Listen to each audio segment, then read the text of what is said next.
আজকে আমরা ডুব দেব আইনস্টাইনের জেনারেল থিওরি অফ রিলেটিভিটির এক অদ্ভুত জগতে। দেখব এমন কিছু প্রমাণিত ভবিষ্যৎবাণী যা মহাবিশ্বকে দেখার আমাদের দৃষ্টিভঙ্গিটাই একেবারে বদলে দিয়েছে। তো চলুন শুরু করা যাক এই মহাজাগতিক রহস্যের গভীরে যাত্রা। এই প্রশ্নটা এটাই ছিল কিন্তু আইনস্টাইনের জেনারেল রিলেটিভিটির একেবারে মূল কথা। মানে এটা শুধু একটা থিওরি ছিল না, ছিল মহাবিশ্ব কিভাবে কাজ করে তা বোঝার জন্য একটা বিপ্লবী ধারণা। এই থিওরিটা বলছে যে অসম্ভব ভারী বস্তুগুলো তাদের চারপাশের স্থানকালের যে চাদর তাকে সত্যি সত্যি বাঁকিয়ে দেয়। স্ক্রিনে গ্যালাক্সি ক্লাস্টার 0024+1654-এর যে অদ্ভুত ছবিটা এখন দেখা যাচ্ছে, দেখে মনে হতে পারে কোনো ক্যামেরার গ্লিচ, তাই না? কিন্তু না, এটা কোনো ভুল নয়। এটা আসলে মহাকর্ষের এক খেলা, একেবারে বাস্তব। আমরা এখানে যা দেখছি তা হলো অনেক দূরের একটা গ্যালাক্সি থেকে আসা আলো এই বিশাল ক্লাস্টারের মহাকর্ষের টানে বেঁকে গিয়ে এমন অবাক করা একটা আকার নিয়েছে। তো চলুন প্রথম প্রমাণটা দেখা যাক। এই ব্যাপারটাকে বলে গ্র্যাভিটেশনাল লেন্সিং বা মহাকর্ষীয় লেন্সিং। ব্যাপারটা কি? আসলে বিশাল ভরের বস্তুগুলো এখানে একটা মহাজাগতিক আতশকাছের মতো কাজ করে। আলোকে এমনভাবে বাঁকিয়ে দেয় যে এক অবিশ্বাস্য দৃশ্য তৈরি হয়। সহজ করে বললে ব্যাপারটা এরকম: যখন আলো কোনো বিশাল ভরের বস্তুর কাছ দিয়ে যায়, তখন ওই বস্তুর মহাকর্ষ আসলে স্থানকালকেই বাঁকিয়ে দেয়। আর আলো তো সোজা পথেই চলে, কিন্তু সেই পথটাই তখন বাঁকা। ফলে আলোকেও সেই বাঁকানো পথ ধরেই চলতে হয়। আর ঠিক এই কারণেই আমরা আসল জিনিসটার একটা বিকৃত, বড় বা অনেক সময় একাধিক ছবি দেখতে পাই। এই ছবিগুলো দেখলে ব্যাপারটা আরও পরিষ্কার হবে। একটা ছবিতে দেখানো হয়েছে কিভাবে একটা উৎস থেকে আসা আলো একটা বিশাল বস্তুর পাশ দিয়ে যাওয়ার সময় বেঁকে যাচ্ছে, আর বেঁকে গিয়ে একাধিক পথে আমাদের চোখে এসে পৌঁছাচ্ছে। এর ফলে কিন্তু আমরা একই জিনিসের একাধিক ছবি দেখতে পাই। আর অন্য মডেলটা হলো জ্যামিতিক, যেটা বিজ্ঞানীরা ব্যবহার করেন এই মহাজাগতিক বিভ্রমটাকে অঙ্কের মাধ্যমে বোঝার জন্য। আর সবচেয়ে অবাক করা ব্যাপার হলো এই ঘটনাটা আইনস্টাইনের তত্ত্বকে একেবারে হাতে কলমে প্রমাণ করে দেয়। আইনস্টাইন কিন্তু ভবিষ্যৎবাণী করে গিয়েছিলেন যে যদি আলোর উৎস, মাঝখানের লেন্সের মতো কাজ করা বস্তুটা আর পর্যবেক্ষক এই তিনজন একদম নিখুঁতভাবে এক লাইনে চলে আসে, তাহলে আমরা একটা আলোর রিং বা বলয় দেখতে পাব। এটাকে বলা হয় আইনস্টাইন রিং। আর স্ক্রিনের এই ছবিটা, এটা ঠিক সেই ভবিষ্যৎবাণীরই একটা জ্বলজ্বন্ত উদাহরণ।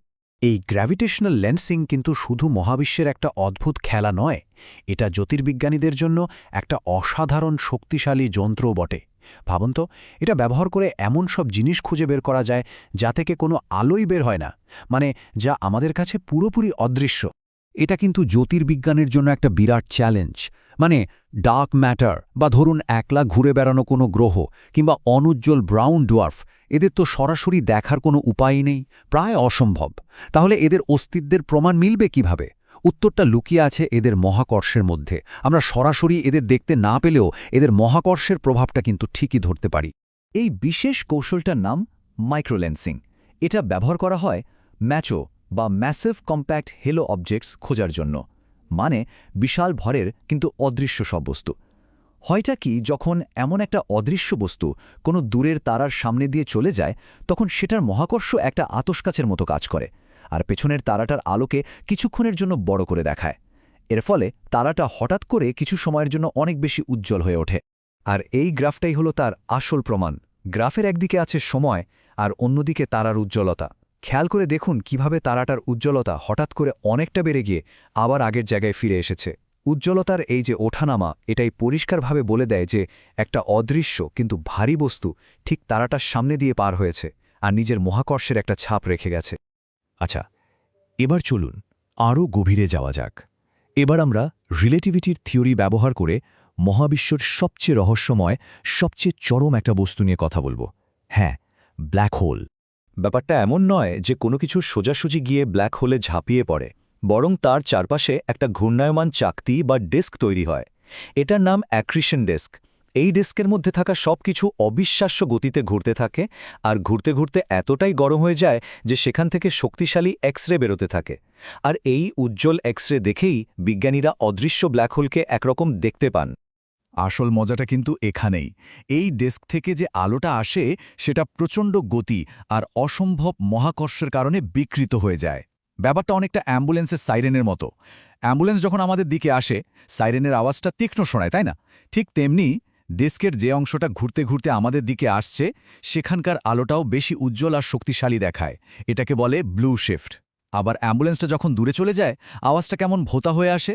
একইভাবে ডেস্টের যে অংশটা দূরে সরে যাচ্ছে সেখানকার আলোটা তুলনামূলকভাবে অনুজ্জ্বল আর দুর্বল দেখায়। এটাই হলো রেড শিফট।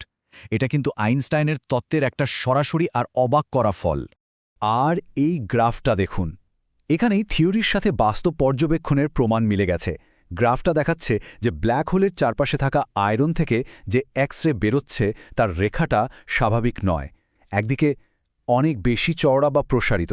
এই অদ্ভুত বিকৃতিটাই হল ব্ল্যাক হোলের প্রচণ্ড মহাকর্ষের নিখুঁত ফিঙ্গারপ্রিন্ট, ঠিক যেমনটা আইনস্টাইনের থিওরি ভবিষ্যৎবাণী করেছিল। এবার আমরা আসব আমাদের চূড়ান্ত প্রমাণে, আর এটা সম্ভবত সবচেয়ে গভীর আর গুরুত্বপূর্ণ প্রমাণ। এটা এমন একটা যুগান্তকারী আবিষ্কার যার জন্য বিজ্ঞানীরা পদার্থবিজ্ঞানে নোবেল পুরস্কার পেয়েছিলেন। গল্পের শুরুটা এখানেই। সালটা ছিল 1974। পুয়ের্তো রিকোর এই বিশাল আরেসিবো রেডিও টেলিস্কোপ ব্যবহার করে বিজ্ঞানী রাসেল হালস আর জোসেফ টেলর এমন একটা জিনিস আবিষ্কার করে ফেললেন যা জেনারেল রিলেটিভিটিকে পরীক্ষা করার জন্য এক অবিশ্বাস্য সুযোগ তৈরি করে দিল। ওনারা যা খুঁজে পেয়েছিলেন তার নাম PSR 1913+16। এটা একটা বাইনারি পালসার সিস্টেম, মানে দুটো অসম্ভব ঘন নিউট্রন তারা একে অপরকে ঘিরে ঘুরছে, আর তাদের মধ্যে একটা হলো পালসার। এখন পালসারকে বলা হয় মহাবিশ্বের সবচেয়ে নিখুঁত ঘড়ি, কারণ এটা একদম কাঁটায় কাঁটায় মাপার সময়ে নিয়মিত রেডিও সিগন্যাল পাঠাতে থাকে। আর এই অবিশ্বাস্য সময়নিষ্ঠাই ছিল এই পরীক্ষার মূল চাবিকাঠি। তো বিজ্ঞানীরা করলেন কি, বছরের পর বছর ধরে খুব সাবধানে এই পালসারের সিগন্যালগুলো মাপতে থাকলেন। আর ওনারা যা দেখলেন তা অবাক করার মতো। দেখলেন যে তারা দুটো ধীরে ধীরে একে অপরের দিকে সর্পিল গতিতে এগিয়ে আসছে, মানে ওদের কক্ষপথটা সময়ের সাথে সাথে ছোট হয়ে আসছে। এই গ্রাফিক যে ডট বা বিন্দুগুলো দেখা যাচ্ছে সেগুলো হলো ওনাদের আসল ডেটা, আর সলিড লাইনটা ওটা আইনস্টাইনের তত্ত্বের ভবিষ্যৎবাণী। শুধু দেখুন একবার তত্ত্ব আর বাস্তবতা কতটা নিখুঁতভাবে মিলে গেছে। এখন ফিজিক্সের নিয়ম খুব সহজ। একটা ঘূর্ণায়মান সিস্টেম যদি শক্তি না হারায় তাহলে তার কক্ষপথ ছোট হতে পারে না। তার মানে এই সিস্টেমটা শক্তি হারাচ্ছিল। কিন্তু প্রশ্ন হলো, এই শক্তিটা যাচ্ছিল কোথায়? এটা তো তাপ বা আলো হয়ে বেরিয়ে যাচ্ছিল না। এখানেই আইনস্টাইনের তত্ত্বের কামাল।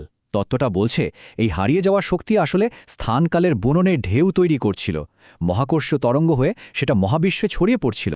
এটা ছিল বিজ্ঞানের ইতিহাসে একটা বিরাট মুহূর্ত।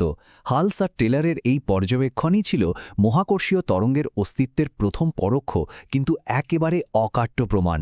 সেই তরঙ্গ যা আমাদের স্থান কালের চাদরেই ঢেউ তুলে। আর এই অসাধারণ আবিষ্কারের জন্যই ওনারা 1993 সালে ফিজিক্সের নোবেল পুরস্কার পান। তাহলে আমরা আজকে তিনটি একেবারে আলাদা কিন্তু ভীষণ শক্তিশালী প্রমাণ দেখলাম। এই প্রমাণগুলো মহাবিশ্ব নিয়ে আমাদের ধারণাকে শুধু বদলেই দেয়নি, বারবার প্রমাণ করেছে যে আইনস্টাইনের জেনারেল থিওরি অফ রিলেটিভিটি আসলেই সত্যি। এক কথায় বললে আমরা দেখলাম কিভাবে বেঁকে যাওয়া আলো আমাদের দেখিয়ে দেয় অদৃশ্য বস্তুর অস্তিত্ব। আমরা আরও দেখলাম ব্ল্যাক হোলের চারপাশ থেকে আসা বিকৃত আলো কিভাবে ব্ল্যাক হোলেরই জানান দেয়। আর সবশেষে একটা বাইনারি পালসারের ছোট হয়ে আসা কক্ষপথ কিভাবে প্রমাণ করে যে মহাকর্ষীয় তরঙ্গ বা গ্র্যাভিটেশনাল ওয়েভস সত্যিই আছে। বিজ্ঞানের এটাই নিয়ম, প্রত্যেকটা উত্তরই আসলে জন্ম দেয় নতুন প্রশ্নের। আইনস্টাইনের এই প্রমাণিত থিওরিগুলো মহাবিশ্বকে আরও ভালোভাবে বোঝার দরজা তো খুলে দিয়েছে, কিন্তু এখনও এই বিশাল মহাবিশ্বের কত রহস্য যে আমাদের জানার বাইরে, কত কিছু যে উন্মোচিত হওয়ার অপেক্ষায় আছে। এরপর কি অবাক করা আবিষ্কার অপেক্ষা করছে আমাদের জন্য, সে উত্তর হয়তো সময়ই দেবে।